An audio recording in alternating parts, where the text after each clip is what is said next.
NK astro intelligent ఛానల్కి స్వాగతం.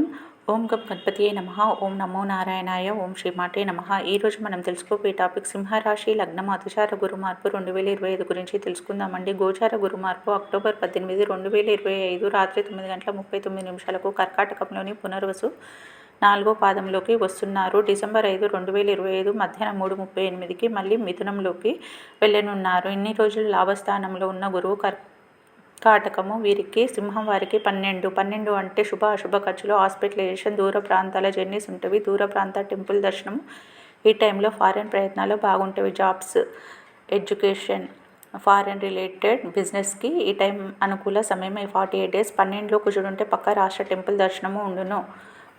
కర్కాటకము చంద్రుడి హౌస్ కావున పక్క రాష్ట్రాలలో ఉన్న అమ్మవారి టెంపుల్ దర్శనము, పక్క రాష్ట్రాలలో ఉన్నటువంటి సాయిబాబా టెంపుల్ అలాంటి టెంపుల్స్ దర్శనాలు ఎక్కువగా ఉంటవి.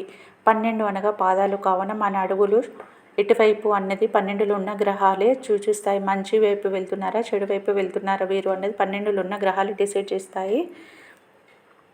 5వ దృష్టితో 4వ భావాన్ని చూస్తున్నారు. తల్లికి వీరికి నేమ్ అండ్ ఫేమ్ ఉండును. Gold, investment, plots, houses, vehicles కొంటారు ఈ టైంలో. 7వ దృష్టితో 6వ భావాన్ని చూస్తున్నారు. 6 అనగా రుణరోగ శత్రు స్థానము కావున ఇన్వెస్ట్మెంట్, ఫారెన్ రిలేటెడ్ బిజినెస్, ఇంకా హయ్యర్ ఎడ్యుకేషన్కి లోన్స్ ఈ టైంలో దొరుకును.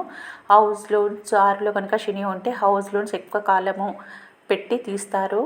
హౌస్ కొనడం లేదా కట్టడం కోసము. కోర్టు కేసెస్ ఈ టైంలో ఏర్పడిన ఎంతో కాలంగా కోర్టులో ఉన్నటువంటి కేసులకు ఈ సమయంలో పరిష్కారం దొరుకును. ఈ 48 డేస్లో అని చెప్పవచ్చును. ఎంతో కాలంగా వారసత్వ భూముల గొడవలు ఈ టైంలో అనుకూల ఫలితాలు ఇస్తాయి. ఈ 48 డేస్లో శత్రువులు ఏర్పడతారు. రహస్య శత్రువులు ఎవరు అన్నది ఈ టైంలో వీరికి తెలుసుకోగలుగుతారు. 9వ దృష్టితో 8వ భావాన్ని చూస్తున్నారు కావున అకల్ట్ సైన్స్పై ఇంట్రెస్ట్ ఏర్పడును. సడన్ ఈవెంట్స్ జరుగును. రహస్య శత్రువులు ఎవరన్నది తెలుసుకుంటారు. సీక్రెట్స్ తెలుసుకుంటారు ఈ టైంలో. రీసెర్చ్ స్కాలర్స్కి అనుకూల సమయం. ఆస్ట్రాలజీపై ఇంట్రెస్ట్ ఏర్పడును. ఆస్ట్రాలజర్స్ని కలవడాలు అలాంటివి జరుగును. అదృష్టము అవమానాలు వెంటనే ఉంటాయి.